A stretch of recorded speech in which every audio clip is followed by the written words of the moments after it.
was the last time you had something to look forward to? Not a vacation, not the weekend, not just getting through the week. Something that made your mind race a little. Something that was yours. I'll tell you when mine was. 8 months ago. Before that, I'm not sure I can remember. I've worked hard my whole life. Physical work, real work, lifting heavy dough in a bakery, moving frozen loads with my hands and my back.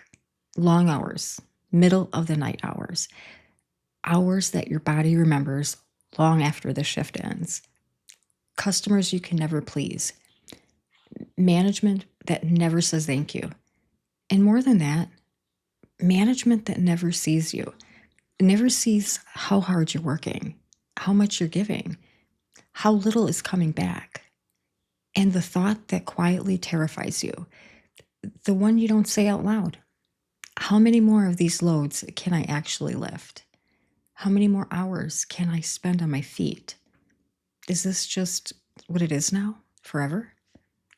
I know some of you know exactly what I'm talking about. Not the specific job, but that feeling, that particular kind of exhaustion that isn't just physical. It's the exhaustion of pouring yourself into something that doesn't pour anything back. So let me tell you what's actually happening right now, because I don't think most people understand the size of it. This isn't a social media trend. This isn't people being lazy or chasing fame or trying to get rich quick.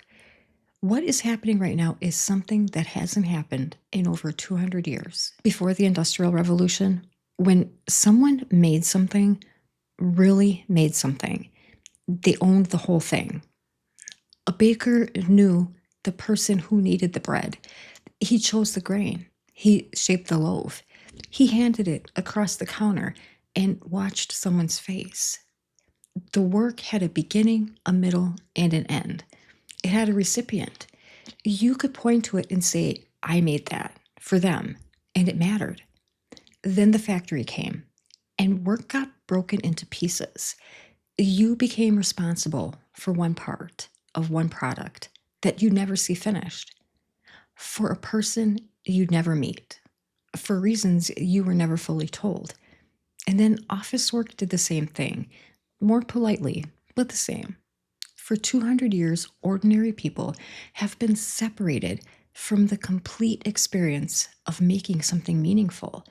Most of us felt it, even if we never had words for it. Now look at what's sitting in your pocket, that phone, the one you use to check your schedule and set your alarm and scroll through other people's lives at midnight when you can't sleep.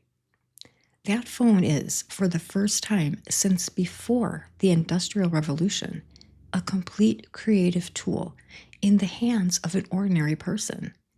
You can have an idea, write it down, speak it out loud, record it, edit it, publish it, put it in front of thousands of people who needed exactly what you know. Beginning, middle, end, recipient, meaning, all of it in your hands for free. And here's the part that nobody is saying loudly enough.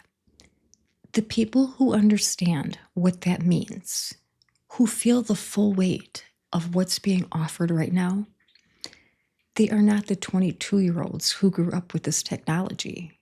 They are the people who remember the before, the people who spent decades doing work that never quite fit the size of what they had inside them.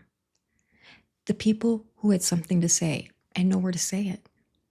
The people who gave and gave to customers, to companies, to managers who never looked up long enough to notice, and who quietly wondered if any of it meant anything at all. Those people understand what this moment is because they know exactly what was missing. They lived without it. I spent decades moving things with my body so other people could have what they needed. I never once got to make something that was mine until now. 8 months ago, I started a YouTube channel. I was 55. I had no tech background, no followers, no idea what I was doing. What I had was decades of hard work in my body, a mind full of things I'd never had anywhere to put, and a phone. And something happened that I did not expect. My body goes to work every day. It lifts the loads. It does what it's always done. But my mind, for the first time, my mind is somewhere else entirely. It's thinking about the next video, the next idea, the next person I might be able to help understand something that confused me 8 months ago. I have something to look forward to. For the first time in a very, very long time, I have somewhere to put my thoughts. I have someone to make things for. I have a beginning, a middle, and an end. If you're someone who has worked hard your whole life and wondered if the world was ever going to make room for what you actually have to offer, I need you to hear something. You are not late. You are not too old. You are not too tired or too behind or too anything. You are exactly the person this moment was waiting for, because you remember what it felt like when work meant something. And that memory, that specific ache, is not a wound. It's a compass. It's been pointing here the whole time. I'm Kathy. I'm 55. I started this channel from zero. No tech skills, no following, nothing. And if you want to see exactly how I did it, the 3 simple tools that cost me nothing and changed everything, that video is right here.